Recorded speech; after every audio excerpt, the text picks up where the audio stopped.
Welcome to Voices Amped. Thanks for joining us. I'm Ellie Clark. And I'm Vanessa Becker-Weig, and we are your hosts.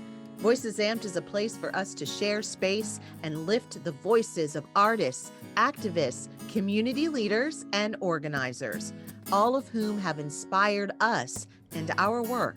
For any ampers who aren't familiar with our work, we are Voices Amplified, formerly known as the Girl Project. You can learn more about our arts advocacy work or support us by going to voicesamplified.net. Thanks for listening, and remember, be curious, be courageous, take up space, and make some noise. Today on Voices Amped, we share the space with PhD student and Central Florida resident Raiffa Syamil. She is a University of Kentucky graduate, an alumna of the Girl Project, and previously served as a mentor for the Girl Project Next Generation. Listen as Raiffa shares about her experience of being born and raised in America as the daughter of Indonesian immigrants, her research in computer graphics and virtual reality, how she navigates the complexities of being a strong woman in male-dominated spaces, how she manages anxiety, skateboarding, heels classes, and so much more. It is an honor to introduce you to the fiercely intelligent and inspirational Raiffa Syamil. Welcome and thanks for listening. This is Voices Amped. I'm Ellie Clark. And I'm Margaret McGladry, and we're your hosts. We are so excited to have Raiffa here with us today, a Girl Project alumni representing a new generation on our podcast. Raiffa, how are you doing? I'm doing fantastic. Excellent. I'm going to embarrass you a little bit and read your bio. Are you ready? Absolutely. Let's do it. Okay. Raiffa Syamil is a Lexington, Kentucky native currently residing in Orlando, Florida. She is an alumni of the 2015 class of the Girl Project and has served as a Girl Project Next Generation mentor, a Voice is Heard performer, multiple years, right? Yeah. She was part of the PhD and she was the alumni representative for the Girl Project Advisory Board. While the Girl Project sparked her love for theater and performance arts, she has been an avid lover and creator of the arts her whole life. She graduated from the University of Kentucky, yes, in August 2020 with a bachelor's degree in computer science and a minor in math. She was part of the ACM and the ACMW Society who support, celebrate, and advocate for women in computing. She is currently on a mission to connect her love of art and performance with her interests in computer science and is pursuing a PhD from the University of Central Florida, where her research interests are in computer graphics and virtual reality. It's so badass. The end goal is to develop innovative tools and technology to further animation and film production. So when she's not in the research lab, you can find Raiffa in dance classes, which we will talk about, at jam sessions with her friends, falling off her skateboard, learning to cope and manage anxiety, and making the most of being in her 20s. She is open and proud about the fact that she has a complex around being a strong female in male-dominated spaces and hopes to be a role model for her fellow female peers and help them recognize their strength and power. Yes. And wow. Did we miss anything in that insane list of the amazing things that you've been up to? The funny thing is that I missed that I was a part of ACM and ACMW when I was writing out my bio. Like, I was ACMW president for 2 years, and I just completely forgot to put that in there. So thank you for catching that. You're welcome. Remind us, what does ACM stand for? ACM is Association for Computing Machinery, and the ACMW is like the special interest groups that focus on celebrating and empowering women in computer science. So we are like, ACM is the big organization. ACMW is one of the like offshoot children organizations, and it's like a big national thing. And a lot of schools have different chapters, and people are really involved in different ways. Sweet. Awesome. Yeah, I definitely had to look it up when I was reading your bio through the first time. I'm like, what is this? So, how are you? Where are you? We know you're in Florida. How are you coping in pandemic times? What's it like being or pursuing a PhD during a pandemic? Tell us. It is very interesting because so like when I graduated, my last semester was right when like the pandemic hit and the quarantine. So I lost basically the last semester of my senior year. So like when I graduated, I basically turned in my last assignment on Canvas and went, huh, I guess that's it. So I didn't get to walk or anything. Yeah. And Wow. then like I graduated in August because I had to like I was supposed to take an exam and that got pushed back because of the pandemic and I had to take it over the summer and then immediately moved here and started school in August at the end of August. And it's just been weird because my advisor, my professors, they also just got hired last January. So they haven't even been able to get fully set up because of the pandemic and everything. So right now I'm in one of our research labs, but it's still very empty. None of our technology is in here. It's just desks. And we're still waiting on furniture and all this stuff because like it's been hard to just get in.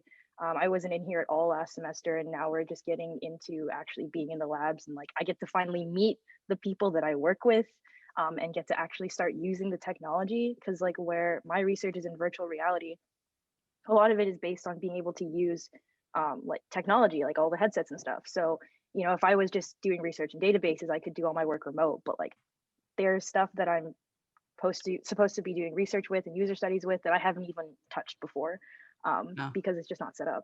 It's really, really weird. So, do you feel like you're going to be behind a little bit once we're through this, or do you feel like that's something that you will catch up with? I think it does put me a little bit at a disadvantage. I was talking to my advisor the other day, actually, and essentially she said, like this year might end up being a lost year for you just because, not only be the pandemic and because of where the lab is set up, but because you're so young and you spent the whole year just trying to figure everything out and you've had to figure it out through a pandemic. So I don't like anticipate it like causing a huge issue, but it is something that like I wish I didn't have to deal with it in the first year of something that's so different than what I'm used to. Am I allowed to ask your exact age? Yeah. I'm 23. I just turned 23 in December. And you're in pursuit of your PhD. Margaret, is she on a trajectory similar to yours in your pursuits? No, she kind of, Rafe is a little bit different in that you kind of went straight through, even though you've been working in a lot of different kinds of like interesting industry internships and stuff through school, which from my understanding of computer science, which is mainly entirely through your experiences, Rafa, through undergrad, is that you all do a lot, unlike some other degree programs, there's a lot of like applied work for different kinds of industry. So you're a little bit different than me in that you went like straight through from undergrad into the PhD program. And I took 3 years off in between undergrad and PhD program. I was also doing my PhD while I was working full time. So Rafa, the way I understand it, you've got like funding through the lab to be able to do your studies, right? And then you work for them part of the time and when you're not doing classes, right? Yeah. So I'm fully funded through the university. I'm a graduate research assistant through the lab. So everything is, I have 2 classes and then I do research. But I'm also working part-time for a software contractor that I got connected with through my senior design project. So I have lots of stuff always going on. And like throughout my undergrad, it was very similar. I think at one point, my senior year, I had 3 jobs. I was Wow. a TA and a software contractor, and then I think for 2 places. So yeah, I've done a lot of things, and my advisor actually did mention that she doesn't usually like it when people go straight from their undergrad into their PhD. But like, I mean, like, why not? Like, I'm already doing school. Like, I know what I want to do. I'm just gonna keep going and just like get it done. And Good like, for you.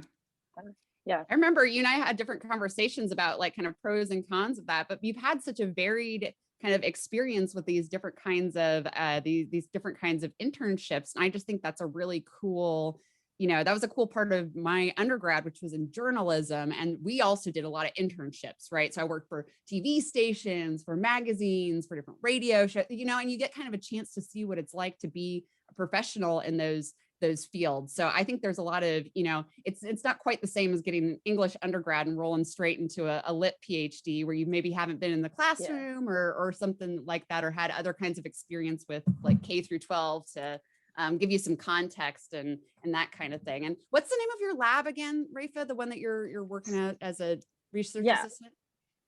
So it's called the VAR Lab, the Virtual and Augmented Reality Lab.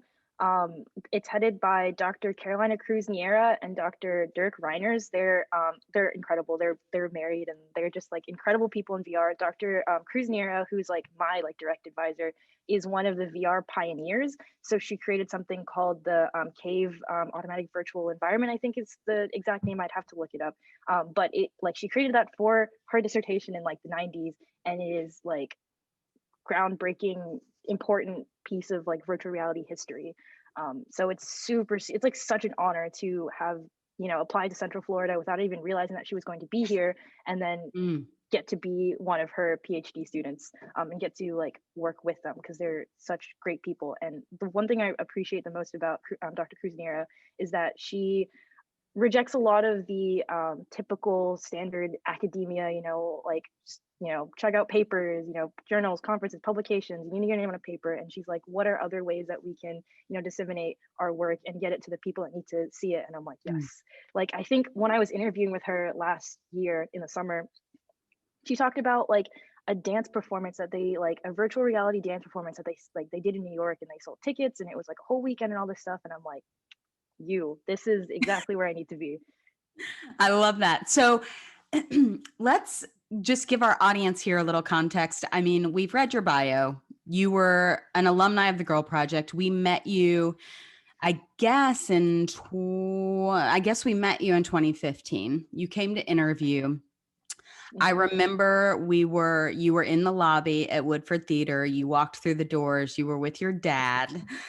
So sweet to have this young woman coming in to interview with her dad. We don't see that a lot. We see girlfriends come in together to interview, or sometimes we see moms or girls are probably like, just drop me off. I don't want you to come in with me. But your dad walks in and sits down on the bench. So it was really brave of your father, and I definitely want to talk about that. But let's start with how you heard about the Girl Project and why you knew at that age that you wanted to be a part of something potentially like the Girl Project. Yeah. The one thing I do want to say first is that I don't even remember that my dad had walked in with me. So when I saw that on the questions, I was like, what? Like that's something I never thought about. Like I just So that was a shock to me when I read that. But yeah, so I heard about the Girl Project from my friend Chelsea Southworth, who was in the class of 2014. We did orchestra together. And, after she had her performances and everything, and they were ramping up for interview, she's like, Raiffa, and like to all of our friends, like, you have to be part of this. It's something you have to do. You're going to love it, blah, blah, blah. Here are the interview dates. And I went, okay. And then just like kind of thought about it, and like, like she said it and I was like, I mean, I don't know. And I kind of like the interview dates passed and whatnot. And then I get like a Facebook notification, and she tagged me in a post that said, you guys are doing another day of interviews, just an extra one, like this weekend. And Chelsea was like, this is a sign, you have to do it. And I'm like, I mean, I guess it is. Like, I can't argue with that. And it was all the way in the Woodford Theater. So I don't even remember what I told my parents, because I was trying to like piece together like that memory. And I don't remember. I just remember asking them to drive me to Woodford. My mom and my dad both came. I guess my dad came in with me, and I just like interviewed with you. And I remember saying to you guys, like, I'm not really like a writer. I'm not really like an actor or anything. Like, I really love music, and that's kind of my thing. But I just like want to meet new people and make new friends. And I just want to have like a community and just like broaden my my circle, because I felt like I wanted to be meeting more people. And that's kind of like what pushed me to do it. I didn't know what to expect. I don't even know why like I pushed myself to do it, because it's very unlike anything that I would have done. Because I remember I think it might have been the very first class or second class you had. Someone came and talked to a theater like audition thing that I had wandered into because my friend was going. You guys talked about the Girl Project. And I was like, oh, that sounds really interesting. And it was the year that Catherine Hale was in it, because she went to my school. And I didn't interview or really think anything about it, but it was something that I was like, like that's kind of cool. Like I might like keep an eye on that one. So what is it like being a part of the Girl Project then? Like once you're in after the interview, and what was its kind of influence? And do you feel like that community element was part of what you experienced, like that you were looking to find going in? Yeah, it definitely was a slow process, because like I think our year was the last year you guys did it where we met like twice a month or once a month or something. And then over the summer we had our like big intensive where we were there every day, like writing, practicing, etc. So like we made connections with each other, but then just never kept in touch after those meetings. So it kind of felt like, you know, people you saw in a club where you'd see them and you'd make good connections with them.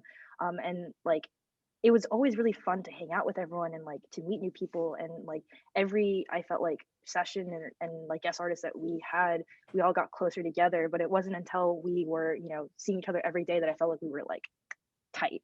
And it was super cool to have those people every day being like, I'm gonna go hang out with my friends at the theater for a couple hours and we're just gonna have so much fun and we're gonna work together on this thing that we, you know, we made together. And I did feel like we really created a community. And it was something that I was really glad that I had in my junior year and going into my senior year of high And you school. learned that you were a writer. Yes, I did, which was something that was very new to me. I'm like, whoa, I can do this? That's crazy. You did it so well. And I remember as we were in the intensive part in the summer, right? I guess during the workshops, you would come in your hijab and you would take it off and you know, it was something we saw you not wearing.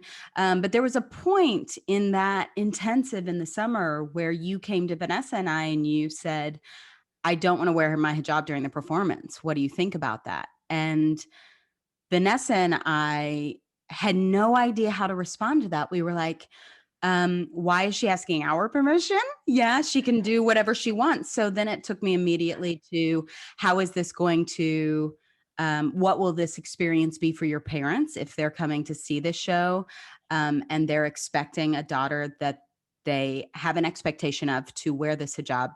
How are they going to feel if they see her without this on? And we were like, Raiffa, we really need to lead this up to you. Where are you? What are you feeling? So can you tell me like that evolution and why you came to that decision right before these performances? Mhm. I think it's something that like in my heart I knew it wasn't going to happen. Like I knew that for something that was so personal and something that like I felt like even when I was like doing orchestra performances and stuff like that, I didn't really want to be wearing hijab. It just didn't feel like it was a part of me. It didn't feel like it was a good representation of who I was. And so for the Girl Project, it just made sense to me that like I wasn't going to wear it. It was just kind of like having to make that decision was like, okay, now I have to decide whether I'm going to invite my parents and this is where I'm just going to out myself, or if I'm going to find a way to hide and lie and not get them there so I can be my authentic self without worrying what their reaction is going to be. And I opted for the second one. I ended up not inviting them to the performances or like making excuses for why they couldn't come. And like, they really did want to come. And I think they really wanted to be a part of it. I just didn't feel like I was in a place, especially at like 17, where I could be my most authentic self and share that with them. Like even now, like my parents just found out that I stopped wearing hijab like less than a year ago, and I'm 23 now, so like So when you're I'm very much my home, own person. when you're home, you're wearing it, or when you're with your parents, you're wearing it. Not anymore, which is fun. It's a fun story of how that happened. I was at a coffee shop in Lexington, studying for my like GRE or something, and it was coffee week.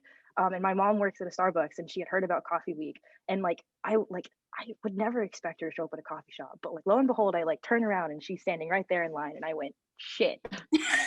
What do I do? So I just like tried to pretend I didn't see her.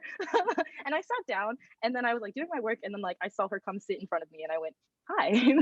And that was it. And then from then on I didn't wear it because she already caught me. So there was no reason to hide anymore. Was it a challenging conversation? Did she ask, or is it something you think she knew already?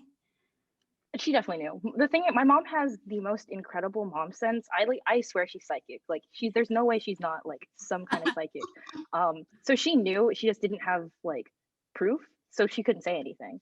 But I think after that, I don't know why she didn't make a big deal, or like, because I remember in high school one time she caught me like going out the door to school without wearing it, and I went home and I got a huge lecture like for an hour. Like she like walked into my room, closed the door, and was like, we need to talk. And I'm like, this is not fun. But she didn't say anything to me. And she just got comfortable with it. So like they moved me down to Orlando. I didn't wear it. Like we took pictures around the campus. Like I wasn't wearing it. Like I go back home now and like we go out to places and I don't wear it. And just not a conversation we have anymore, which is, I think if I was 17, that wouldn't have happened like that. I think it's because I'm 23 now and I've moved out and I'm my own person. My parents can be like, okay, like there's nothing we can do. Yeah, and you were born and raised in America, but your parents immigrated here. Will you talk about where they immigrated from and Yeah. maybe how your experience differs from theirs, perhaps? Yeah, so my parents are both from Indonesia. They're both from the island Java.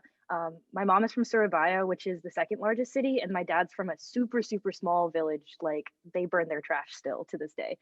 Small village. So like my dad grew up very religious. Like there was a mosque that was basically connected to their house. Like their dad was like the elected religious leader of like the village and all this stuff. And like that was a part of him and an expectation of him. He's also the oldest son, so there's a lot that comes with that. And then my mom is the oldest, not the oldest, like she has like younger brothers, but she's the oldest of the family, and she honestly didn't grow up that like conservative um, in like Islam and stuff. But you know, as they like when they met in college, and my dad kind of urged her to be more like devout and all these things, and like they immigrated here in the 90s when my oldest brother was 2. And me, I have two, so I have 2 older brothers. My oldest one was born in Indonesia, and the other one we were both born in Lexington. So we all are very Americanized. We all grew up here. We kind of like are a part of the American culture. But like I felt like my parents like being away from Indonesia, like my mom almost like has become more religious, and like they're just in Mm. general very conservative religious people, and not in a way that is I guess not in a way that's like outwardly to the people around like the community, but like to us, like they have an expectation of us that is very traditional. You know, being the only girl, like they expect me to act a certain way, they expect my brothers to act a certain way, like they want us to present ourselves in a certain way. And that kind of was a common thread throughout my whole childhood and my life. So like my brothers and I have a unspoken agreement that we lie for each other, because Mm. it's easier to be our authentic selves and, you know, not tell our parents exactly what's going on, because that's how we live. But you're saying your parents drove you down to Florida going to school. So to some degree, you're close to your parents. Is that true? Yeah, it's such a weird place to be, because like I care so deeply for my parents, and my parents care so deeply for all of us. They want what's best for us, and like that's why they push us to, you know, follow the religion and everything, is because they want what's best for us. And like I think like it just goes to show like them not making a big deal about me wearing hijab and all this stuff. Like they care about me, and they care about like my like autonomy, I guess, but they also are going to do everything they can to push me to do what they think is right. Something like a couple years ago I had a conversation with my oldest brother, because I felt like, you know, I couldn't do anything because my parents, like they just kept, you know, they forced us to do this, blah blah blah. And they're like, well, no, they've never forced you to do anything. They've never like held you Mm. down or like told you like, you know, I'm going to take X away if you don't do this. They just want to guide you to what they think is right, and they're going to do everything in their power that they to do that. But at the end of the day, they love you and they care about you, and like you could go and tell them that you did the worst thing ever, and they're going to be there to support you. So it just like it, like especially like in high school, it was so weird to be like, oh man, my parents are creating like such like hardship for me, and like it's so hard and blah blah blah. But it's like at the same time, like I love them so much, and like I just wish we didn't have to go through all that. Hmm.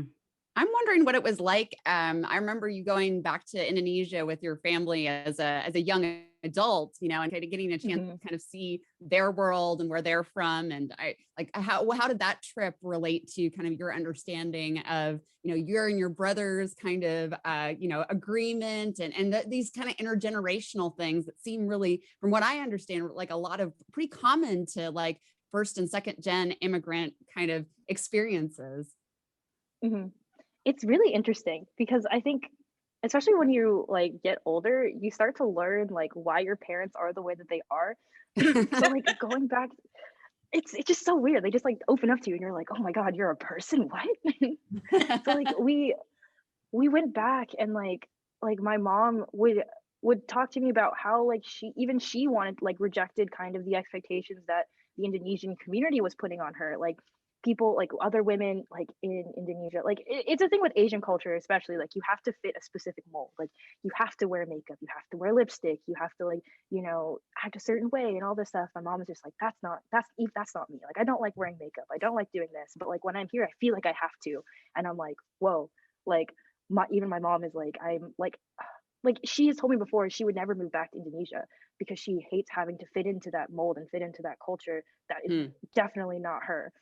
Which I find so interesting because, you know, if she was in Indonesia, she could, you know, have a better Muslim community and all these people, but she's like, no, I would never go there. I'm like, oh, that's great. And just getting to like see where my parents grew up, and understanding like my dad's childhood and like where his house and like, you know, how everyone in the community views him and how he has to hold himself up to a higher standard because he's, you know, not only the oldest son, but like the son or of the chief of the village, and all of this stuff, and like he has so much weight and responsibility that is put on by like the community and his family. It's just like you see where all of those things come from and like why they act the way that they do. Do you feel like your parents have a strong Muslim community in Lexington?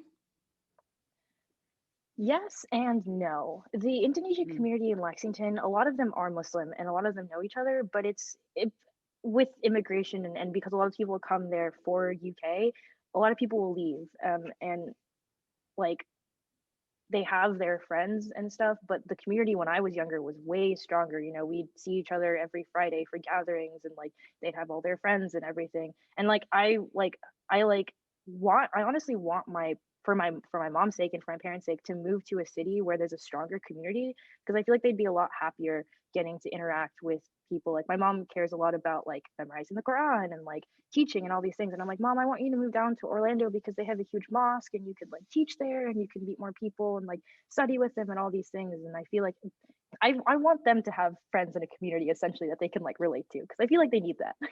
Of course. So I don't want to say I think the Girl Project had an impact on you, because I don't want to put words in your mouth, but I do know that I'll say it. I do know It that hasn't bothered me. I would love to hear, you know, what you walked away with and why. I know that your mentorship and then working with Margaret on the PhDivas and your relationship with Margaret post Girl Project has just gotten stronger and stronger. And just tell us about that experience and why you started mentoring and what it was like when Margaret, you know, invited you to be part of the PhDivas and what that was like. Yeah. So the Girl Project, like I still say this to this day, I tell this to everyone, is the thing in my life that kind of set me on the path to become the person I wanted to be. I felt like it helped me realize that like I had the confidence to do a lot of things. I had, you know, wisdom and I had strength, and it's just about not holding yourself back. And without the Girl Project, I wouldn't have done theater, you know, I wouldn't have done all these things, and I definitely wouldn't have been as strong as a mentor as I am now because I've had those experiences. And I just like, it made me realize that like not only do I care about like myself and wanting to be my best self, but also helping the people around me to also recognize their own strength and get to that point too. So, you know, with the Girl Project Next Generation, we got to like, I think I started that before I finished my experience with the Girl Project. So I was kind of going through this journey with like the middle school girls, and like honestly taking some of the things that they were saying and like thinking about it in my own stuff, and like in when we were in workshops and things like that. And then like you know, coming to college and getting to be a part of ACMW was like, oh great, like not only, you know, I just finished this huge like Girl Project thing, but now I get to do like mentoring and like get to like be in a group of empowered girls in computer science already, you know. So like it's such a male dominated field, and it's so hard for women to feel, you know, strong and empowered in this place. And then I, you know, was able to be a leader in that and a mentor, and then also like do stuff with like younger girls in ACMW and that kind of thing. And it's just like something, when I was president of ACMW, every first meeting that we had through the semester, I opened it with like setting one rule that would exist at meetings, in our conversations, with whatever, and it was the do not apologize, don't make disclaimers rule that we like did when we made the Girl Code my year, because I felt like every single person, especially women in STEM, are so quick to apologize and be like, oh, like I'm sorry, but, and like all this stuff, and I'm like, no, this is a mentality that you have that you need to get rid of because it's going to hold you back so much. So I would like be like, you're not allowed to apologize. If you apologize, you catch someone, so you'll get called out. There's no apologies allowed. And then we watched like a little like funny video that I found that's like, it's an Amy Schumer video.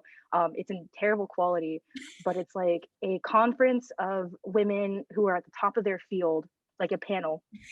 And they're just like apologizing profusely, and it keeps like getting like more and more and more intense, and until like they're like some guy like gets his like legs chopped off, and all the women are just like, I'm so sorry, and I'm like, bro, it's not even your fault. Like you're just it's just crazy. But it's such a good example of like women who are literally at the forefront of their field being like, oh, I'm so sorry, or like, oh, like that's not something that like is that cool. And I'm like, no, like what? And I've like there are people at the end of the year and stuff that I've talked to who are like, I still think about that. I still think about how much I apologize, and I try to catch myself doing it. And like, it's not something I would have thought about if you didn't bring that up. And I'm like, yes, that's all I want is for women to stop apologizing. But yeah.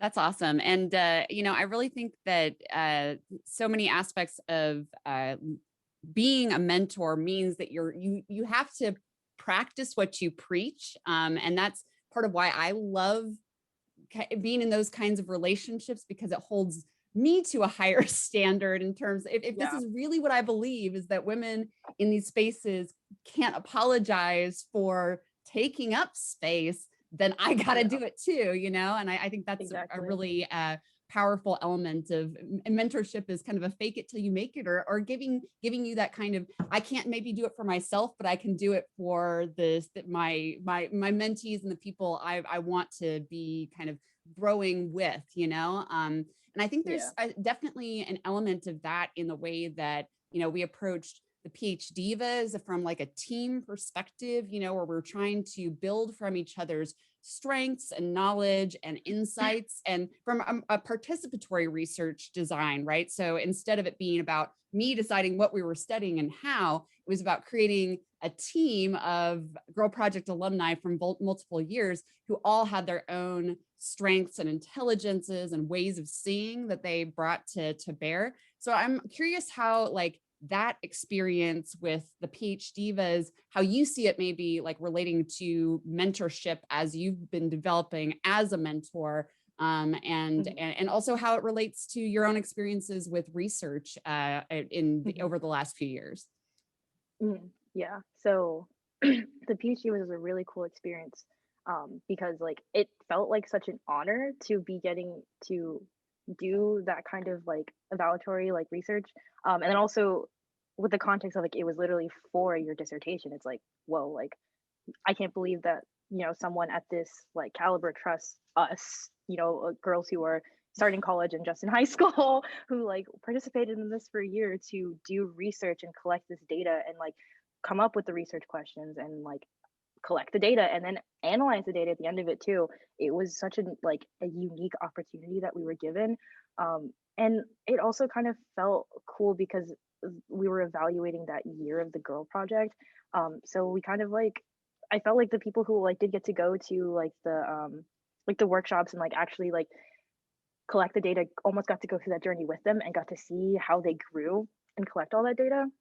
And I think in general, like it's important to take stock and to like take a step back and like think about like, what things you're doing and how they're helping and all this stuff, especially as a mentor. Because like if you can't, evaluate or be aware of what impact you're having, then like you're not going to be the best mentor because you just don't know. So it like I felt like the whole thing was just such an interesting opportunity to grow as like a researcher, as a mentor, and just like as a person, and to be a part of the Girl Project in a completely different way, like evaluating it and like how it's affecting other people and being like, oh yeah, like that happened to me too, and like now you guys are getting it. So like obviously it's not just like a fluke. It wasn't just me. It's the experience. And that actually reminds me of, when you were talking earlier about how you were making this decisions, whether to invite your parents to come to the Girl Project and some of like the community elements of what the Girl Project is, in addition to developing your own kind of creative artistic voice and critical consciousness. From my perspective as the quote unquote researcher, right? Like my dissertation, whatever, There's so many points, decision-making points throughout that project that if I wouldn't have had like the brain trust of these 8 young women who were working on this, it would have gone totally differently. And the example I'm thinking of the most is kind of the research question we all developed about who attended the Girl Project, who didn't, and why. And then we did this like social network analysis, and it was really fascinating to get a sense of how people were using, similar to what you were talking about, Raiffa, like with your own kind of criteria for who can I afford to show my authentic self, and how does that, like, what does that mean when I'm building kind of a community, not only of my peers in this group, but also who's going to be in the theater with me receiving that and being the audience for that performance. And I think like the complexities of what it is to wear all of these different kinds of masks that we all have to do to survive in different kinds of settings. That was such a cool and insightful element of what like the co-research, what you all as the PhD buzz brought to the table is, again, things that I would not have even been thinking about, because it was your lived experience of the kind of factors and calculus that, you know, are coming to bear. So how would you describe like that kind of experience with like a feminist participatory program, a very much like feel good developmental kind of thing, with like research in STEM areas, very much more of like a positivist kind of paradigm, that kind of thing? Like, what are the research cultures maybe like? How would you compare and contrast them?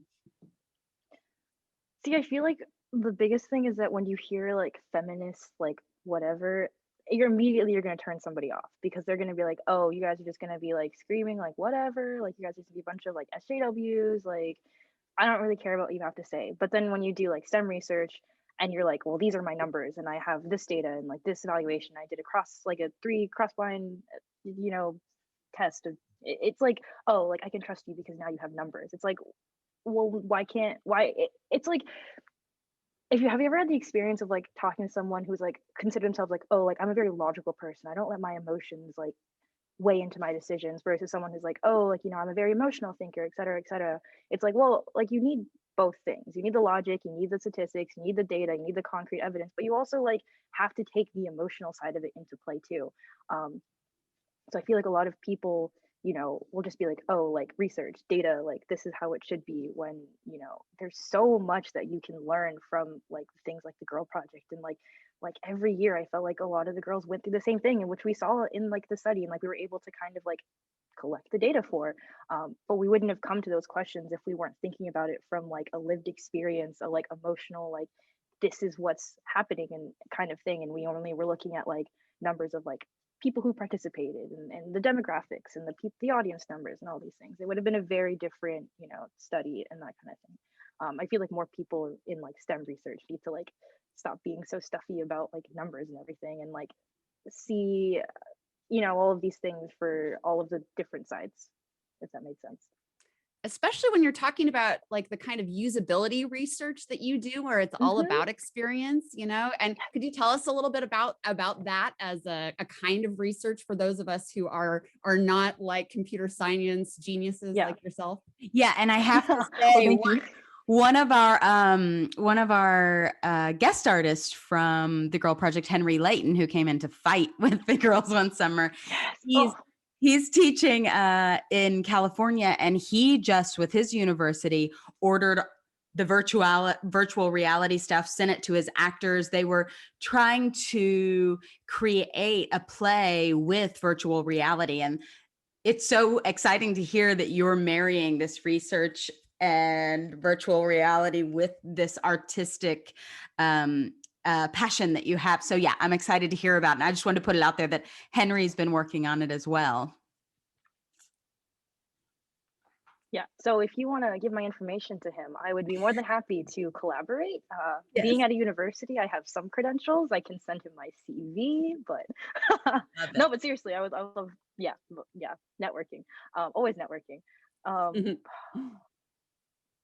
Can you ask the question again though? Because tell us about usability research and how like bringing the human experience toward technology and kind of what that could look like, right? If you're taking kind of that the emotional lived experience lens that we brought to, because we did like with the PhD vis and the Girl Project evaluation research, it was mixed methods, right? So we had like the quantitative data and a bunch of qualitative stuff that we kind of looked at holistically. So like what is usability research with, especially with VR, and what could that look like if you're bringing in that element?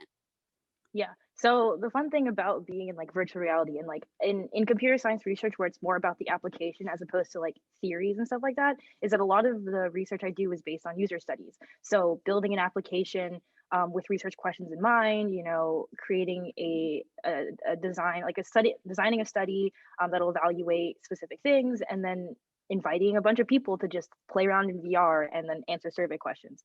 I just participated in one of my colleagues' user studies about interactions between the physical world and the virtual world. And I was basically there for an hour in VR stacking blocks. And one, it was like being a nerd, it was like the coolest thing ever, because I was just like picking up blocks and stacking them on the floor. And then like a virtual human would come by and be like, please build me a building like that looked like this. But it was cool. And at the end, I just answered a bunch of questions, and they were things like, how did you feel about X? Like, what did you prefer? Like, did you like this versus this? Like, how did this make you feel? And it's kind of cool to get to, like, it's just a different way it's a different way of collecting data than, you know, the classic, like, third grade science fair, where it's like, let's measure how far like the water has absorbed in the paper towel. Like, there's so many other ways to collect data, and we have to think about all those things, because like in computer science especially, it's not just, you know, working on databases and creating new algorithms and like, oh, a new language. It's how the biggest thing is how effective is the technology we're creating to convey our point, and how effectively can our users interact with it, and all of these things.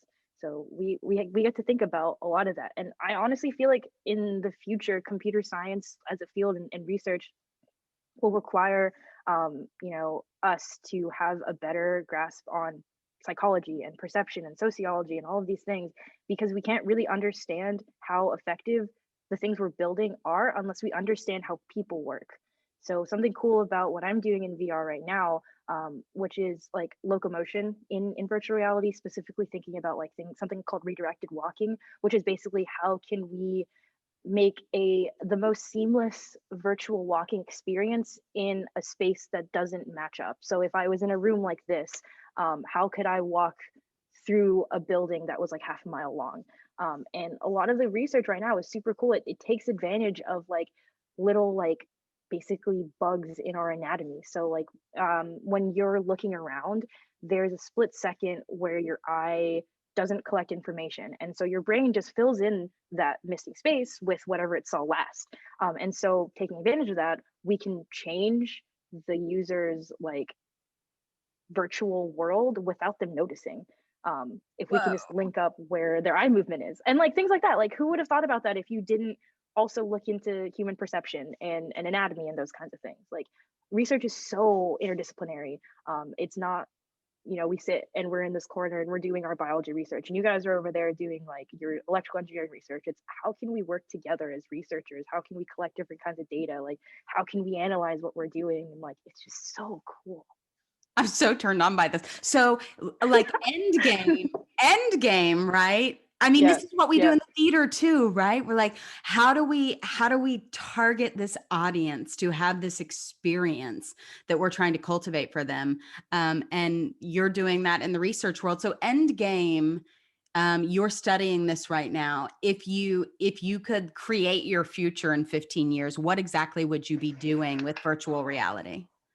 Bro, okay, I'm ready for this. I love, because being out of college, like everyone who's in college right now is like, I don't know what I want to do. But now I'm out of college and I'm like starting my career. I'm like, I know exactly where I want to be. Okay, so I hope to finish my PhD within 5 to 6 years.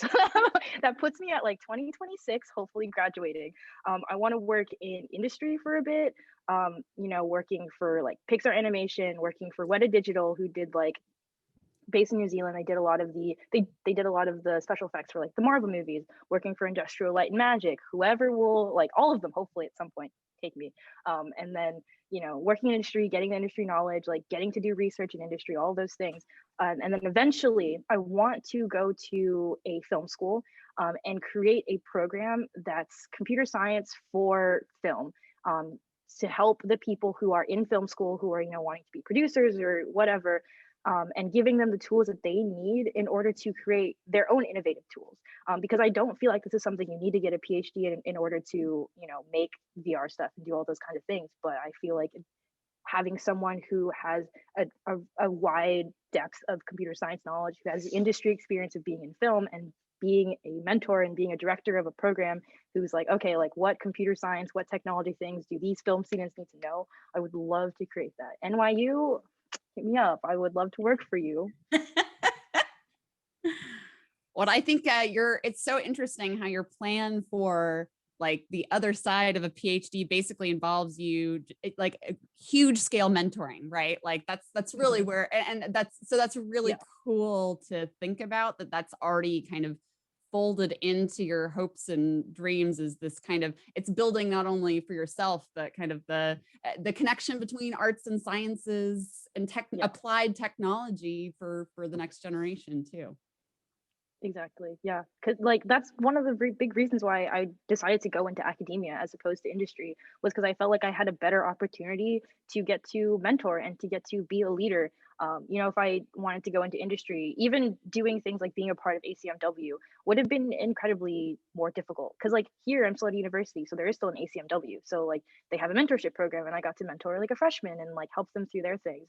But you know, getting to be a professor, getting to be a PhD student, getting to be at that upper level where you've had that experience and seeing the people who are going through the things you did, like I like would not, like I couldn't see myself in a place where that wasn't part of my life. Like it doesn't make any sense to not be in a place where I get to be a mentor and that kind of thing. What occurs to me too is how much like mentoring, and you know, Ellie and I have talked about this quite a lot, like in terms of our own kind of the team reflections that we've done as we've been laying the groundwork for this podcast, is just like what mentoring means for the mentor. And I think it really, in addition to what I was saying before, as I'm hearing you talk, you know, in addition to what I was saying before about kind of elevating your own standards and expectations for yourself, it's also about this like obsession with learning and teaching, you know, that you're constantly trying to assess and learn and how to improve and develop, but not from a critical perspective. Like you're looking to help people really grow. And it occurred to me that in a way that I hadn't really thought about it before, how connected learning and teaching are to mentoring. Yeah. And it, like with computer science, I feel like a lot of the people who, you know, are the most passionate about it are those people who have such like an obsession with knowing, like wanting to understand how things work. Like, you know, like I got into computer science because of like my oldest brothers, they're both techie people, and they were like, you should try computer science. But like before that, I would just go to them and be like, I don't know what I want to do. I just like understanding how things work. I just want to understand it. I just want to understand everything. And they're like, try computer science. And like, that's like literally what we do. It's just like, I'll just have like, I'll be like hang out with my friends, like doing whatever. And then like, we'll just like me and my computer science friends will just go on a huge tangent about like trying to dissect how like routers work or like the airplane Wi-Fi and why it is the way it is. And it's just like wanting to understand like the nitty-gritty and like piece everything together. And then like because I have that need to like care for people and like wanting to help people, that I can take that and be like, oh, okay, this is why we act this way. This is like what we need. This is the things that are hurting us. Let's see how we can like stop doing that thing and be better.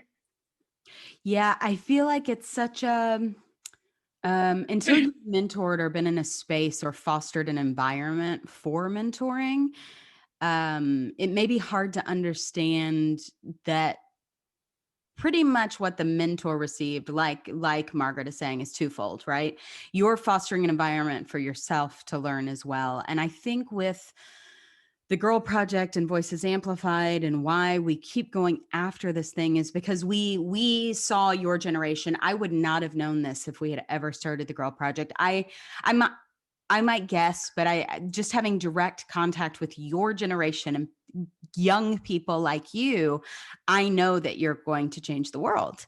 And I wouldn't know that if I hadn't set myself up. I'm teaching you, don't apologize, or we're setting up like the ouch rule. And I don't follow that stuff. I'm still reminding myself at 42. I know Margaret's reminding herself, but your generation is so unique and so far ahead of where I felt like I was at your age. So not to flip this question too much, but I'll marry this a little bit, these two questions. I know that just thinking about race and gender and what you're understanding in the STEM field, and then tying it to the political climate of America right now, where there seems to be this huge divide, and us looking at how to get people your age to vote, come vote, come vote. I wonder what your experience is holistically of what you're experiencing in your smaller collegiate systems and what you see happening in our politics in America, and how it affects you and how representation affects you and how you feel dissatisfied or satisfied with what's currently happening, or what your perception of it is as someone who's young and obviously incredibly intelligent. Thank you. I feel like honestly, a lot of it does come down to representation and seeing people like you in order to motivate like why you should care. So like in thinking about with like computer science and like the lack of like women, um, it's hard for, when you're in a class of like 10, 15, 20, like just men, and you're the only woman, to feel like you belong, to have the sense of like, oh, like I can speak up and like my opinion matters, and all of these things. Like I don't have to apologize for taking up space here, because you don't see other people like you in that space. So you just automatically feel like you don't belong. And I think with, especially with this election cycle, I saw a lot of like, people on TikTok and on YouTube, and a lot of the people that we were watching, telling like urging young voters to go vote, and like we registered, and like this is us putting our registration in, this is us like going and finding our polling place, and like it wasn't in a way that was like shoved down our throats and like in a cringy like you don't understand us, like you're from a different generation kind of way. It was the people who we identify with, doing those things. So it motivated us to be like, okay, yeah, like let me go register to vote, let me go do all these things, let me push other people and my friends to do the same thing, let's talk about all of the stuff that's going on right now. And it's probably also fueled by like how much our generation felt like we were affected by Trump presidency and like all the events that had been happening in 2020. But I felt like if we lacked any of that representation or any of that, just like seeing it like all everywhere in a way that we could connect to, it would have been, I feel like it would have been a lot different. And like it kind of makes me wonder why, like with like elections in the past, why that hadn't been taken advantage of. Like I know that when like Obama was elected, I felt like more social media was being used, and like that was like kind of like early stage of social media. But like it's so interesting because like social media connects so much of us, and like especially our generation, that's how we communicate, that's how we get information, that's how we build our communities. Like why no one thought to take advantage of that in the first place and use their platform to motivate their audience. So I was glad that it was happening, and I hope it continues, and it's not something that just happened because we were all very angry at the world. Well, and it's tricky too, because I think we've seen from the Trump presidency, and in a plethora of ways, we've seen how detrimental social media can be as well. That you put an idea out there, no matter how untrue it is, somebody's going to latch onto it if you feed it to them in the right way. And it's manipulation, it's commercialization of something that is not intended to be received that way, perhaps, but interesting that it is the one way to succeed as well with a much more diverse population of people, and maybe finding that representation. Yeah, it's fascinating. So speaking, and it's also no, go Ellie, go. No, please go. No, I was thinking, so when in kind of journalism school, my master's degree is in communication before I switched to sociology so I could get that quantitative stuff you were talking about earlier, Raiffa, because it's about, being able to use all these different kinds of tools. And to that point, in like communication studies and journalism, it's always the idea that media is a tool to be used for different kinds of purposes and with different kinds of values and ideologies, right? And I think right now we're experiencing such a, we've grown so much in terms of our capabilities technologically, but not always with the kind of ethical reasoning to be able to use them in different kinds of ways for especially with commercial imperatives driving so much of like tech development. And I'm just kind of wondering what your thoughts are on that kind of dynamic, right? Where like the media is so, it can be used in so many different kinds of ways. And if it's maybe something like you were talking about before, needing to bring in more, especially in education of people who are programming these things, more humanities so that and arts education so that people can actually have some ethical, moral lenses to look at this stuff, not just the commercial thing. What reactions do you have to that idea? So this is a conversation that I could go on forever. I had this conversation with a friend the other day, but like the ethics of computer science and all of these things, knowing computer science people and being in industry and all these things, the people who are creating, Facebook and all of these things, their goal is to make money. Like they're creating these things to fulfill their bottom line, to they're coding up their user stories, et cetera, et cetera. They're not really thinking about the social implications of all of that stuff because that's not their job. Like they are not the people who are expected, like the people who are coding these things, they are not expected to even think past I have to make sure that this banner flies through like when their person is like scrolling kind of slow so that we like keep their attention. Like that's all they're thinking about.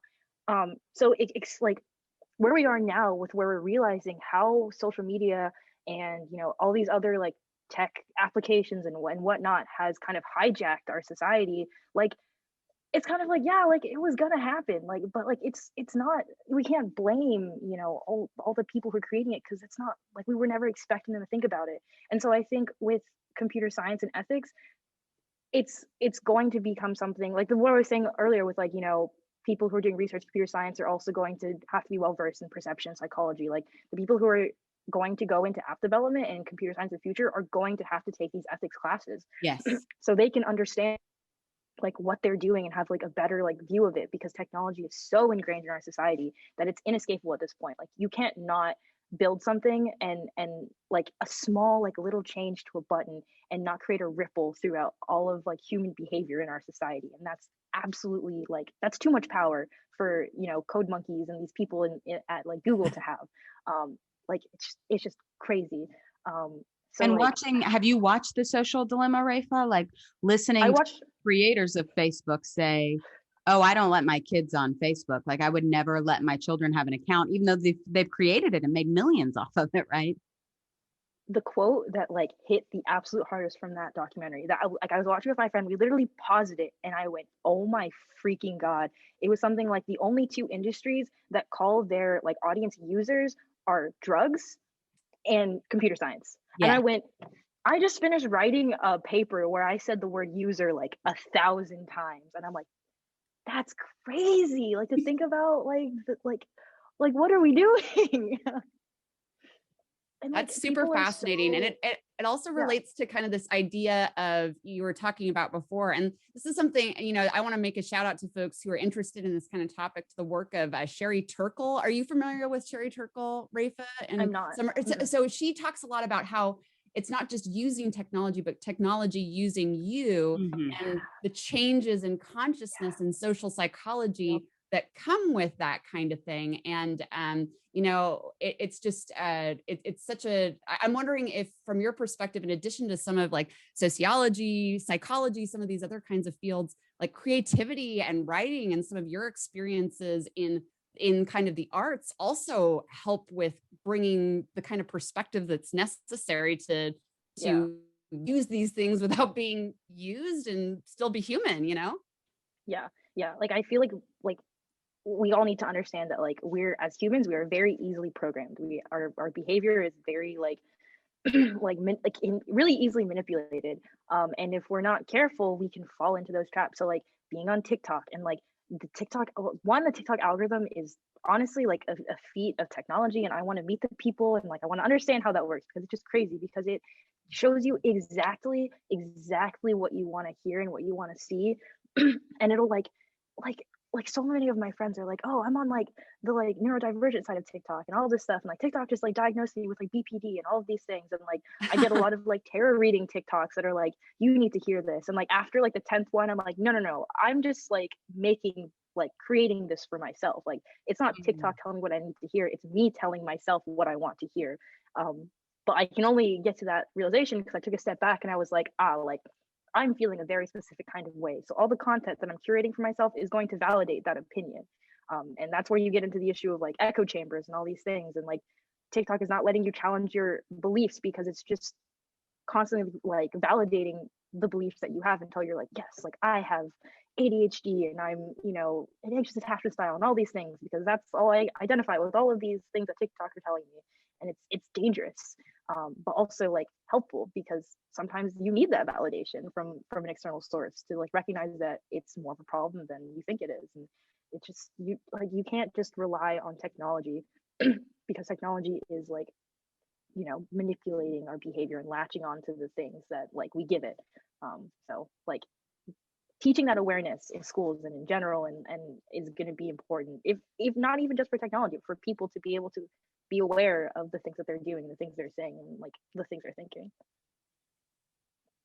And I will reduce that down, Margaret, to a conversation we've had in regards to anything you're doing, not just computer science or social media, but even in the Girl Project, as we were looking at creating curriculum that we would sell or allow people to use, and in reviewing us becoming an independent organization and being asked, do you want to create an organization where you can be replaced when you leave? Or once the four of you aren't doing it anymore, it doesn't exist? And it's such a massive question. And just passing on a curriculum or passing on any sort of ideas, and allowing the fear of allowing someone else to take what you're working on, and you can't hold them accountable for how they're using your material or how they're working with it. And I think when we're seeing with these apps, like in the Social Dilemma, that these people are creating this content because it's their job and they're really good at it and they're doing things that we never dreamed could be done, but they have a conscience. Yeah. And they're seeing the ripple effects of what they've created, and it's terrifying, and they're stepping away from it and they're like, don't touch this thing, and we're so addicted to it. And I think it just melts down to, you can refine that to so many things we do in our lives, and having accountability and ethics and responsibility for what you're putting out. And the accountability and responsibility. And that goes to mentorship too. It's such a big, it all comes together. Yeah. Yeah. All comes full circle. So I want to hear about like on the kind of the using technology for good side. Let's talk about dancing and some of the videos you've recently shared. That's so where I wanted to go. Yes. I'm so glad you're with me on that, Ellie. Yes. Tell us about dance. What are the classes you're doing? Why? How does it help you kind of celebrate who you are and express yourself in maybe different ways than and take off some of those masks we were talking about earlier too? Yes, absolutely. So like the arts journey I've been on, I feel like I'm like a wannabe triple threat. So like I did music at some point, I did theater, and I'm in dance. So like eventually it all come together. But like dance has been something I've been wanting to do for a long time. Like in high school, I took my first like hip hop dance class like my senior year of high school, but I had like, been watching like, America's Best Dance Crew and all of these like people, and I'm like, I want to do that so bad. And it wasn't until I was, doing internships that gave me enough money that I was like, okay, well, now I'm going to invest this money that I have into dance classes. So I started taking dance classes at a studio in Lexington that was only for like adults. It wasn't like 12-year-olds. So I felt better about it.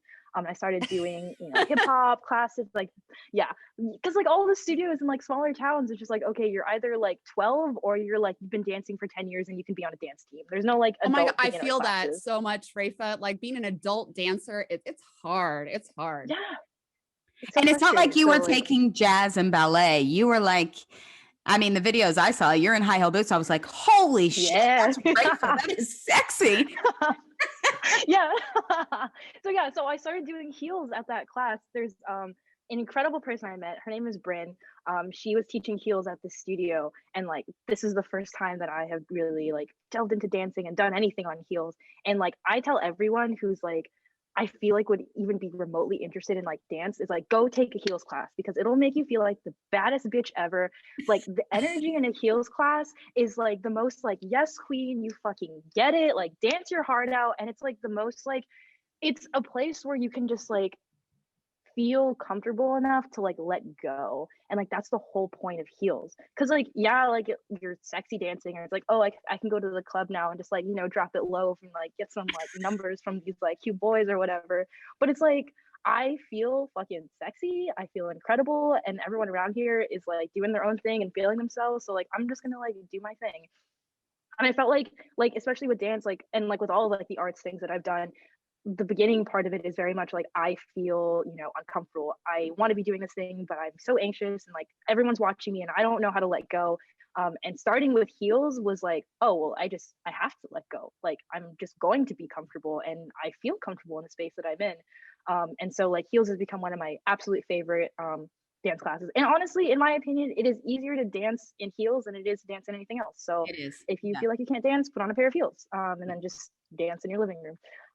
And then so I kept hip hop training because I wanted to get better at hip hop. I kept doing heels, and then like maybe like my junior year of college, I was like, I want to start breakdancing, because some of my favorite dancers that I was watching in high school were these like b-boys, and they were fucking incredible, like all of the power and like it just looks so cool. And I'm like, I'm gonna start doing that. So I started like teaching myself because there was no one in Lexington who was doing that, but I didn't get very far. And then when I moved to Orlando, I found this incredible studio called DG Beck, and met these great people, and I got to start taking breakdancing classes. And then I've met people on campus too. Like one day I was just like skating around campus, and there's this like little area with like a stage, and sometimes I see dancers there, and there was like these two break dancers, and I'm like, I want to say hi, but I'm kind of scared, but I'm gonna do it anyways. So I said hi, and now I break dance with them too. Ugh. And it's like it's really funny because when I was like at the studio, they have breakdancing from like on Tuesdays, and then immediately after is beginner heels. So I would do breakdancing, I'd be with all of these guys, like I'd be like training whatnot, and then they'd be like, okay, bye, and I'd be like, okay, bye, and I'd be putting on my heels, and they're like, are you like taking another class? And I'm like, yeah, I'm gonna take this next class.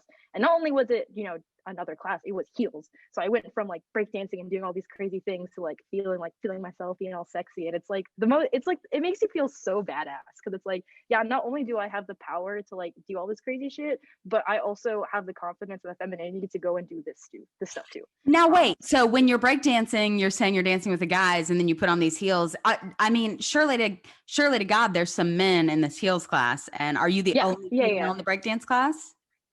I'm one of the only. So there's another girl in the classes that I go to, and we're like the power like duo. It's so fun, but like for a bit I was like, I'll probably be one of the only girls. Again, like complex of being a strong female, male dominated fields. All my hobbies are male dominated. It's like breakdancing is probably one of the most male dominated dance fields, even though dance in itself is not. It's mostly female dominated, but breakdancing, it's like you see b-boys and all these things. But like I want nothing more than to be a powerful b-girl who can just do like windmills and all of these like crazy power moves and be like, yeah, and then be able to just like drop into like some like heels movements. Like breakdancing in a pair of heels, like that's on the bucket list because like the power. Yeah, because you're skateboarding too. Yes. I again, one of my things on bucket list is to be able to do a kickflip in a pair of heels because the power, because it's all men too again, and I have met a good group of women who skateboard with me, and it's incredible. But like of course we're all like at a beginner level, and all of the people who are incredible like skateboarders I look up to are all male. but like we have this community of like, yeah, we're like badass ladies and we can shred it, and we're gonna be incredible. And like all, and like the thing that the reason that I can be comfortable in these male dominated spaces is that like I grew up with brothers, so I'm like I can be one of the guys. But like Mm.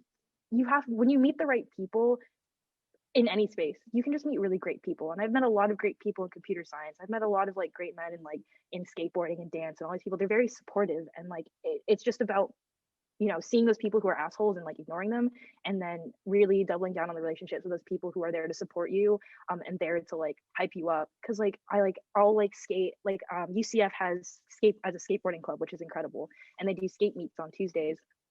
And I'll go, and then there'll be like, sometimes there'll be like pros who skate for like the local skate shops there, or like people who've been skating for like 5+ years, and they're doing crazy tricks, and I'm over here trying to do my ollies, and they're like, yeah, you got it, or like, you're doing great, like I see you. And like every once in a while, like some guy will come over, and like they're like, oh, do you want advice? Or like before they even like give you like anything, they'll ask you if you want their opinion or their Awesome. advice, which is something that I love. They won't just Mhm. immediately go and be like, oh, you're doing it wrong, your foot's in the wrong They're not going to place. It'll be like, mansplain you without your consent. yes, exactly, without your consent, exactly. And it's such a good like culture.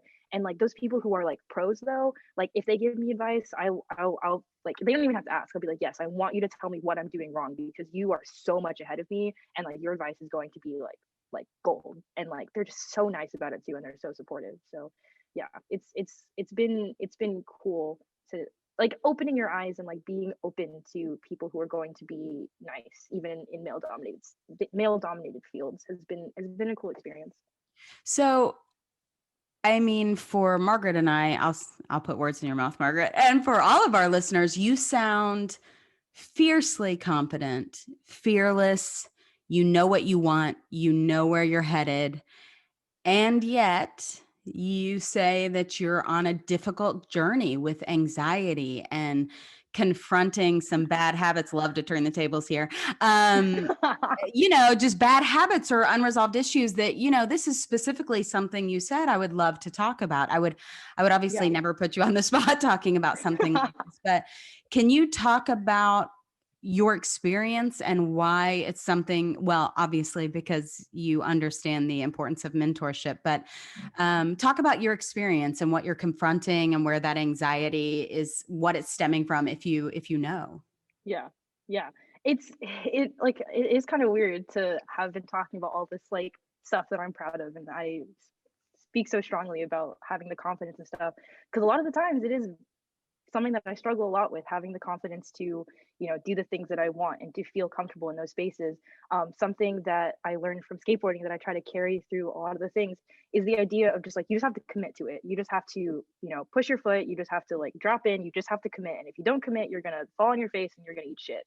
And a lot of the issues that I have with skateboarding, like why it's been taking me so long to even just learn how to do an ollie, which is like the very first beginner trick, the first trick you have to learn before you learn anything, is that I can't commit to it because I'm too afraid to just like fall. And the times where I make the most progress are where I'm like, you know what, fuck it, I'm gonna fall. So I like hit it as hard as I can, and then of course I fall, but like I learned something from that. But that fear of like falling, of like failing, of like I'm not gonna be good enough or something bad's gonna happen, is something that has been a thread through my whole life, and then I recognize it's something that I've not fully worked through and been able to overcome. Like I was talking to a friend a couple months ago, and I'm like, you know what, like one of the biggest sources of my anxiety is programming. And he's like, why are you in computer science then? And I'm like, because I love it, but it's so hard, because every single time you sit down and do something, it's basically like looking at a problem you have to solve and coming to terms with the fact that you're like, this might be a really hard problem, I might not be able to solve this problem, how am I going to do this? And then you do it and you figure it out and it's fine. But like every single time you sit down and do something, you have to like you're faced with failure essentially, and it's just, it weighs on you. And like it's like I reckon, like since moving to Orlando and finally being on my own, I'm starting to grow into like my own person, as opposed to someone who lives with my parents and is in relationships and all these different things. I recognize that I've repressed a lot of those things, and I've been really good at distracting myself, and I haven't learned how to cope and manage like these anxieties and stuff. So like my first semester here was very rough, and I recognize now that I was like dissociated through a lot of it, and I couldn't do any of my work because I was afraid that I wasn't going to be good enough. And being in the pandemic, being, in the pandemic and all that stuff made it harder. But like, I basically was like, that was a failed semester. And thankfully, like, my professors and everything recognized that, it wasn't who I was. And they essentially like said, here's your grade, do better next time. Like, this is your start over again. And I had to learn from that. And then I was like, I'm better now. And then this past February, I don't usually struggle with depression or anything, but like, I was sent, all of February was just anxious, depressive like state, and it was just bad. And my friend, like, who I trust very much, and is one of those friends who will tell you how it is, he looked at me and said, you need to learn how to process your shit. You need to take the time to be on your own. You need to stop avoiding things, and you need to figure it out so that this doesn't happen again. And you need to be proactive about it. And I went, you know what? Like, you're right. There's a lot of things that I haven't dealt with. There's a lot of things I need to figure out how to do, and I'm gonna start doing that. And the dance and the skateboarding and everything has just been like exercises in practicing those, confidence, like the commitment, like, not being afraid about other people. Like, for some reason I was able to get over my like stage fright and like anxiety with theater before I was able to get over my like life anxiety. Like, I didn't even realize that I had anxiety until like 2 or 3 years ago, but like it's so ever present that I can't imagine myself without it now. So it's been a lot of like soul searching and recognizing like my own flaws and finding what I need to, like finding those bad habits and being like, those were things that I was doing that I thought were good, but they were because I'm avoiding a bigger problem. It's so interesting to hear you reflect on this kind of dynamic with, with commitment and bravery and entering into those spaces where failure is not only possible, but likely, and how that, we were talking about that with my initial conversation, and how, anxiety, it occurred to me as you were describing this, how it's similar it is with my own experiences. Like in academics, it's hyper performance oriented, right? Everything is about that, but it's also, you're in a lot of spaces where you're code switching all the time, and you have to be hyper vigilant, in order to not only know what's going on. It's kind of the idea of dual consciousness from W.E. Du Bois. Like, you have to not only know, like, you have to know what the guys are going to be doing in this context, as well as how you're going to like navigate your own self-presentation. So it just occurred to me too that, maybe some of what you're dealing with right now is like, you've been doing a lot of this code switching, being kind of the, being kind of the first in different kinds of spaces. And that there's some stuff that comes with that, right? From your perspective. Yeah, it's definitely tough. Like, you kind of have to pave your own way, and the reason that I care so much about being a mentor is because I feel like not that I don't have my own mentors, but like I understand, like, I wouldn't be where I was if I didn't have those people that I could lean on and to make me feel more confident, even if they weren't in the same space I was in. They were the people who, believed in me and gave me the tools I needed to like believe in myself and to pave my way in those spaces. So if I can then turn around and see those people who I feel like where I was like 5 years ago in the space that I'm in, I want to like latch onto them and be like, listen, like, I'm here to help you. I want to be a mentor for you. I want to be there for you because I understand what you're going through, and I know it's hard, and I don't want you to have to do it alone. Like, I want to help you find the tools that you need so that you can be strong and you can, accomplish all the things that you want, because I know they're incredible, but like, the odds are stacked against you. So yeah. And I recognize this is a hard question, but I won't apologize for asking it. What is the greatest piece of advice you've been given that sits in the back of your head in all your pursuits or some of your most important endeavors? Yeah. Okay. I've been thinking about this for a while because I felt like the past couple months and meeting the people I've had, there's been so many things that have changed the way that I think and changed the way that I act. And like, the only concrete, I guess, piece of advice that I can point to is the idea of just commit, just do it. Don't think about it. Just go for it. Like, my friend, who one of my friends who I care a lot about, told me this thing one time where, you know, I have a huge problem with being indecisive. I overthink everything. I never know what to do. And I just kind of get stuck in like this like analysis paralysis. Like I don't know where to go. And he's like, when I don't know what to do, I just start doing something and then I figure it out on the way. If I don't know if I want to go go out to eat right now and I need to go eat something, I'll just start driving. And if I decide that I don't want to go to that place, I'll just go somewhere else. And like it helps me figure it out. And that's like broken me out of so many thought loops where I'm like, you know, beginning of my day, I'm like, I have so many things to do. I don't know where to go. It's like, well, let me just like start going to campus or something, and then I'll decide when I get there. And like not letting myself not letting myself let the anxiety get the best of me. So just committing to it, and like in skateboarding, in dancing, in like my work, just starting and not letting myself overthink what might happen because it hasn't even happened yet. Mm. So that's really fantastic advice. And I'm wondering if a complimentary question might build on your answer.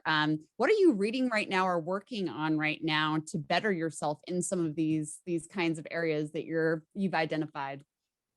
Yeah, so I've been doing a couple things. I listened to Kenny's interview and she talked about tarot cards. I also just got into tarot cards and like that kind of stuff. One of my friends here is like a full-blown witch and like does all this stuff, and like she did tarot card reading for me and I went, that called me the fuck out. So I got my own tarot cards and I like will do like when I'm in like a really like weird headspace and I don't really know where to start processing what I'm thinking, I'll just do like a one card I'll just do like a one card tarot reading where I just like shuffle it until a card pops out, and then I look at that and I like read it and kind of think about how that relates to my life. Because like the thing that I love about like tarot cards and like astrology and all these kinds of things is that it's an external way to validate the things you're already feeling. Like if you get a card and it doesn't immediately spark a thought, then like, you know, it's not like that's not something that was on your mind, and like, you know, that you're like, okay, cool, like that's something that I'm good with. But if you read a card and you immediately go, oh god, like that's me, it's like, okay, now you know what you need to work on because you saw it. So coupling that with a lot of journaling. Over winter break I did a thing that like my friend recommended me that I did do this, but I went home for like 10 days over winter break. I texted all the people I cared about and I said, I'm detoxing. Like I'm deleting all my social media apps. I'm not talking to anyone. If you really, really need to get a hold of me, you have my phone number. But otherwise I'm spending this time to be with myself and be with my family, and just kind of do what I need to do. And having that like social media cleanse, that like people cleanse. And I just journaled. I think I looked at it the other day. I wrote over 20 pages over winter break, just processing my thoughts and writing all the things that I was thinking. And it really did help me. And I stopped doing that when I came back to Orlando. And then after I kind of went through a lot of like, I kind of had some stuff happen, and my friend looked at me and was like, you need to start journaling. You need to journal twice a day. You need to start processing your things, write down, you know, the things that you want to work on the most, and make a plan for how you're going to achieve that. You know, set a time limit, you know, make it challenging, but not impossible. And so I did that. I journal every day, and I've been writing a ton about how I feel. And it's just been a good way for me to at least process things that I'm thinking, because I'm a very writey person. Apparently, it's the things that I wouldn't have expected. Like I need to like speak, I need to write, I need to just like have things out so that I can process them, and that's been very, very, very helpful. What's your superpower?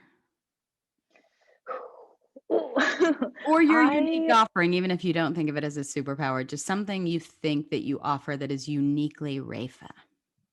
I think my ability to create a comfortable space for people to break down their walls would probably be my superpower. Meeting new people here, there was a moment like a week or two where I felt like everyone that I met immediately told me all the things that they were feeling, all their anxieties, and I'm like, whoa, this is a weird power that I have. And I was talking to friends about it, and they're like, you're very trustworthy. You make people feel very comfortable, and like you just do. And I'm like, sick. I love that, because I love being able to take care of people and like to create a space for people to be authentic and to feel comfortable, and getting to, you know, give that to so many people has just been like something that I hold so dear to my heart. So that's my superpower. If you could have billboards on the highways of our country, what would they say? I would love to put the don't apologize rule up there. I would love for more people to recognize that they apologize more than they should, and they need to stop doing that. That would be really cool. I love that. Let's get on it. Yes, exactly. Let's go buy a billboard right now. Where's the funding? Wow.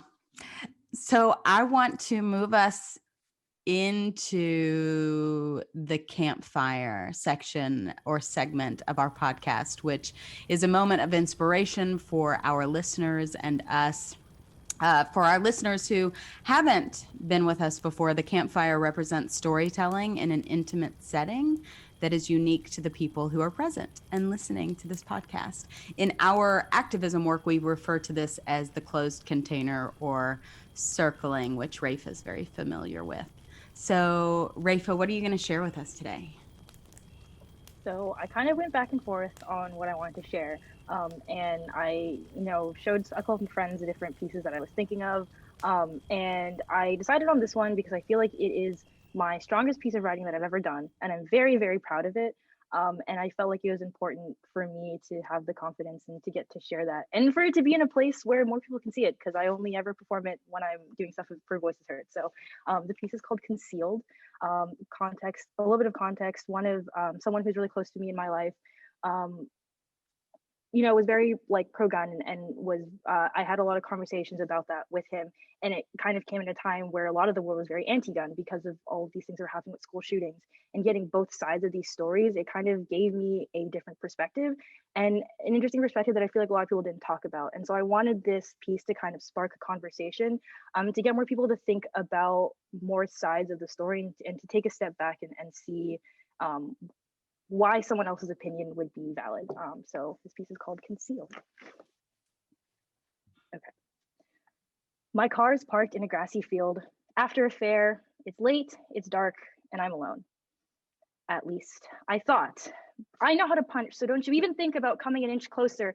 I rehearse, almost as reassurance. Maybe if I'm prepared, everything will be okay.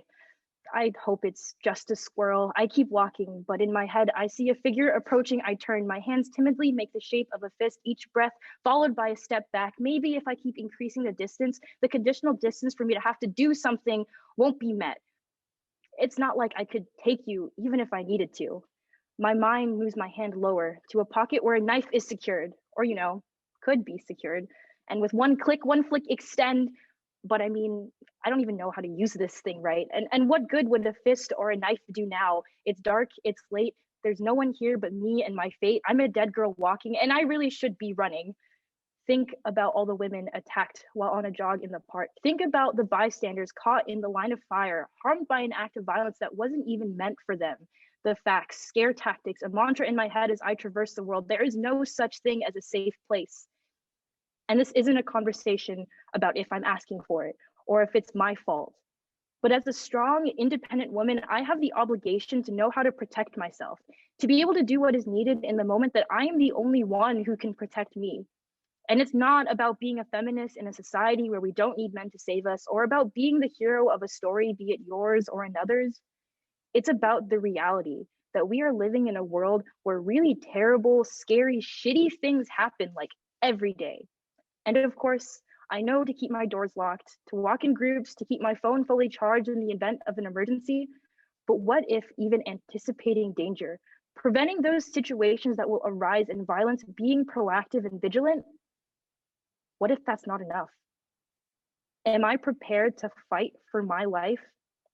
People say that when someone is looking for a victim to attack, they choose someone who looks weak, an easy target. So I'm preparing myself for the situation where someone sees a small girl walking down the street, waiting for the bus, leaving her car, today's easy target. I'm preparing myself to be the one who is armed with the right tools and the knowledge and the confidence to use them. So I and whoever I'm with will not have to fear. And I will prepare those who I have influence over to do the same. My car is parked in a grassy field. After a fair, it's late, it's dark, and I'm alone. A brisk pace, I walk through the slalom of parked cars. Vigilantly, I keep track of my surroundings. My right hand is ready at any moment to reach towards the right side of my pelvis. I've got a Glock 19, 15 rounds, one in the chamber, safety off, holstered, hidden in my waistband, and I am not afraid to use it. But I understand the fear and anxiety surrounding a weapon of this kind, the laws surrounding the amount of force that is appropriate in any situation. I agree. It's terrifying and sickening that before I could even graduate high school, I was allowed to walk into a gun store and purchase a firearm, untrained, stupid, and irresponsible. I understand this conversation must be had. A lot of people lose their lives to gun violence. But we must also consider how many lives are saved when the right people possess the right tools at the right time. There isn't a simple answer here. There isn't a single answer here. There are so many sides to this story. But as a woman, an easy target, I want to feel as safe as I possibly can. Quickly and confidently, I stride back to my car. I get in, lock the door, and I drive home.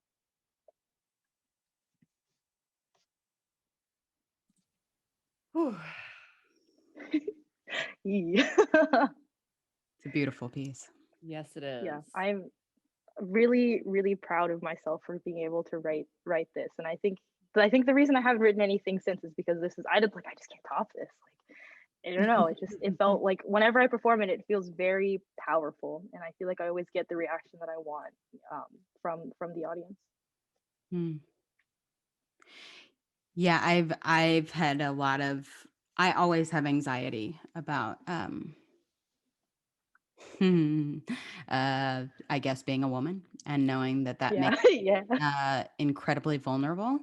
Yeah. But this pandemic, I think, upped it. I was having crazy nightmares about people breaking into our house. I got like these guards that you put on the doorknob that kind of put a wedge between the door so it can't be kicked Mhm. in. And I live in a big Yeah. city. I live in Atlanta, and it's, some people think it's a dangerous city. I live here, so I don't see that perhaps as much because I'm in it. But it's even scary for me to admit that Evan and I over and over discuss, do we get a gun? Do we get a gun? We don't have kids. We don't have anyone vulnerable in the house. What kind of gun do you get? Friends are suggesting shotguns because if an intruder comes in, it doesn't matter if you miss, something's going to land. Like They'll all love these it. Yeah. crazy conversations that I never thought I'd be having. But Evan left for 3 weeks to go to Los Angeles to help take care of his dad. And I was alone in the house in a pandemic. I don't know. Do you have these? I mean, I know we all have these Yeah. thoughts. Yeah. I like something that I do when I'm on campus late, is that I will call someone on the phone and I'll be like, hey, I'm walking to my car right now. I'm on campus, it's dark. Stay on the phone with me until I get to my car. And my thinking is like, well, like there's nothing I can do if someone attacks me, but at the very least, someone will know something happened and they can check my location. And like all those things. And like this conversation, the conversation I would have with my friend, who kind of inspired this piece, would be like having a gun is the one equalizer you have in a situation like that. Like it doesn't matter how small you are, how big the other person is. If you have a gun, like you have, like that's it. Like because like I like pepper spray and like tasers and like knowing how to do self-defense, like those things are all great. But like if you're in a situation where someone is like 6'7" and you're like 5'1", 120 pounds, like what is knowing how to punch going to do for you in that moment? And Yeah. it's such a it's a hard conversation. It's a hard situation to be in because it's like I don't want to kill someone. Like I don't want to be in a situation where I have to use that much violence. But like if it's my life and versus like someone else's, like I care more about mine. Like I don't know. And like I don't have a gun yet or anything like that. Like it's not something that I feel like I have the confidence or the comfort to even like do, like even saying all this stuff. But like it is something that I think about a lot. Like if I live on my own, if like I feel like I can't protect myself, like what can I do to make myself feel safe? Yeah, Samantha Hess came in to work with the Girl Project with UKPD, and Mhm. she asked the girls, like, do you ever carry anything with you to feel safe? And I was like, when Evan's away, I'll sleep with a knife under the pillow. And there was a gentleman there, and Samantha had said, remind me to talk to you later, Ellie. But the male police officer came over to me and said, do you have any concept of how intimate it is to stab someone? Like, we think that a knife is the best thing to have because we don't want to own a gun, but the ability to, this is getting really dark, but the ability to like break flesh with a knife with your hand. And a gentleman I worked with in security told me, like, if you get a small gun, it's really, if you land a bullet on somebody, it's just going to piss them off. Like a taser is just going to really piss somebody off, the level of taser you're allowed to legally own. So yeah, I mean, and you're a woman and this man's going to be just sheer size, have some sort of power over you. It's all so challenging to think about. And it also, I think, speaks to this broader issue of anxiety, right? And the kind of generalized anxiety that is involved in the female identifying condition in the United States, and the extent to which that violence and anxiety go together, right? We feel like we have to bring this hypervigilance into environments like a computer lab or a classroom because the stakes are so high in this kind of, again, hyper competitive culture. And I think it's just, there's some interesting connections maybe between what the anxiety that we experience, at least that I think about myself as experiencing in work performance kinds of things, and thinking about the ambiguity of how I would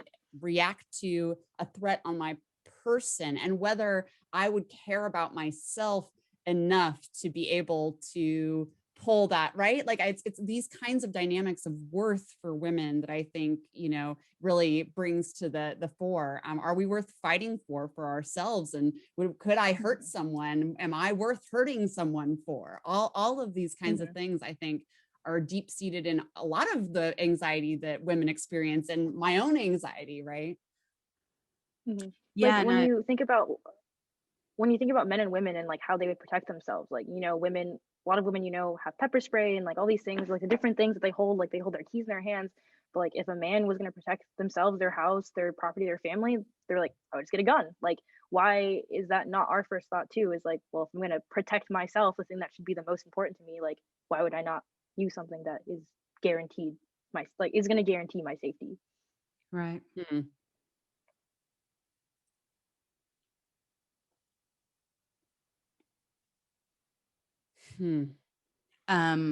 And as we say, female identifying, I think too, in our country with everything we're facing, just the violence against Black bodies and the violence against BIPOC.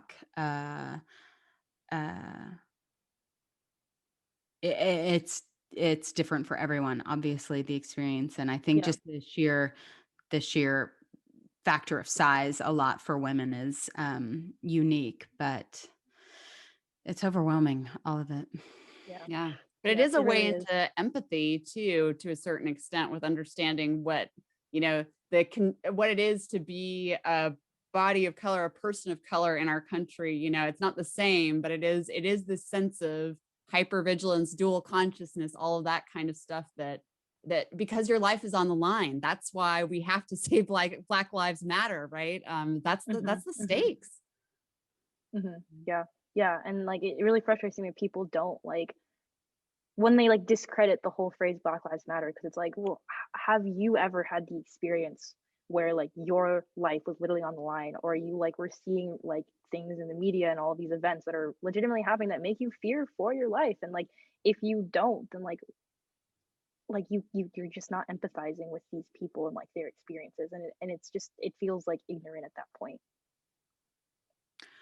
Well, thanks for sharing that piece. I think it gives people a lot to think about. And I think it I remember the first time you read it, Four Voices Heard at the coffee shop.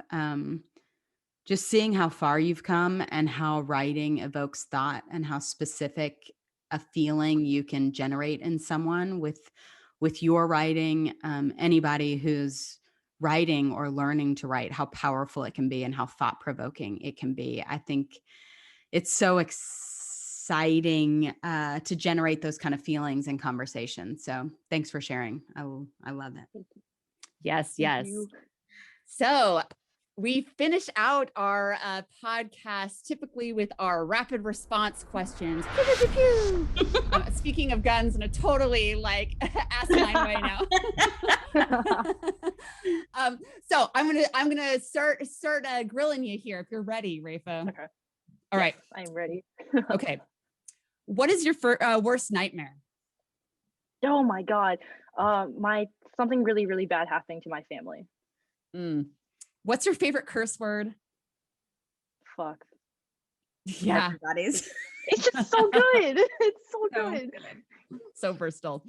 What's your favorite sound and your least favorite sound? My favorite sound is like something very clicky, like a clicky pen. Those are some incredible sounds. Least favorite sounds are anything very, very loud and like obtrusive. Like the other, this is not rapid response, but the other night, like someone was like speeding down the street, like drag racing or something, and the sound was so loud, it was so scary. Hate that, don't like. If you could be anywhere in the world right now, where would you be? Paris. Paris. I want to go back to Paris. If you could have a meal with one person, living or dead, who would it be and what would you ask them?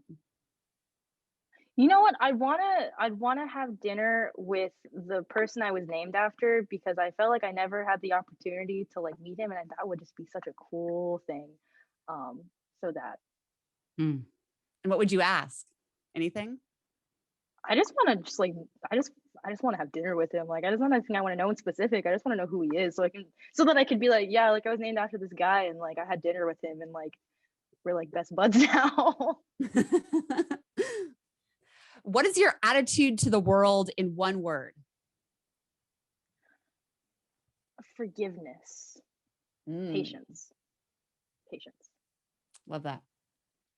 What was your favorite game or pastime as a child? As a child, there's a game called House where you just play pretend and you have different roles. I know, I was listening to Ellen Hagen, but she said the same thing. Yeah, it's called House. You just are in a house and you play pretend. And the funny thing is, it's like as we got older, we'd be like, oh, I don't want to play house anymore. And then my oldest brother would be like, why don't you play apartment instead? And I'm like, That's hilarious. What truly energizes you? People, getting to talk to people. What calms you down? Music. What's the first thing you would do if you were elected to office, as you should be, clearly? Well, the first thing I would do, like for myself, would just look at all of the secret things.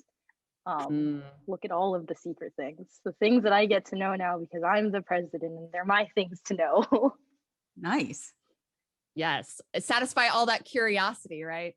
Yes. We were talking about earlier. There's so many secrets that the government has and that people have. And like as the president, I have the authority to know all of them. Sounds like a good plan. So what's your go-to COVID self-care activity? Oh, being outside. Me too. Finding some place to be outside, being in the sun, something physical, active. Yeah. Easier to do in Orlando than Lexington this time of year. Bro, it is 80 degrees right now and it's February and I'm living for it. Oh, stop. Oh my gosh. What's your theme song? Oh God, that was really hard. I'm gonna say the Me channel theme song, the do do do do do do do do do, because it's just like no thoughts, head empty. I don't know. That's the first one I thought of, so we're gonna go with that. Awesome. If you frequent TikTok or you are at least a millennial, you'll know what I'm talking about. And what's your favorite season? This is our last rapid response question. Oh, fall, but now I'm in Orlando. Winter, because winter here is basically summer. Awesome. Endless summer. Raiffa, Yes, I cannot believe I mean, it's just how wonderful it is to talk with you and hear all of your schemes and dreams and plans and just all the ways that you're inspiring and making change in yourself and in the world. It's I've known each other for a while here, and it's just so wonderful to be able to talk to you and hear all of this at this juncture in your life and this juncture in the life of the Girl Project and Voices Amplified and everything that this group of this collective is becoming. Yeah, it's so great to come back to it. I think the first time I ever did anything with the Girl Project was like 6 years ago. Like I was in high school, and like now I've graduated college, and I'm in my PhD, like in part because of Margaret, and it's just so great to be able to reflect on all of this with you guys. Thank you for staying involved with us and continuing to represent and be a part of what we're doing, and for taking the time today to share the space with us and let us ask you all these intimate questions to get to know you better. And I couldn't be more proud. I'm a crier. Sorry, here it comes. I couldn't be more proud or more honored to get to share someone like you with the world. All of my friends and family who I say, oh, if you saw these girls and knew these girls that we got to work with, and you were a perfect example, as Kennedy was when we interviewed her, of why we do what we do. And you are incredibly fierce and special. So thank you for giving us time today.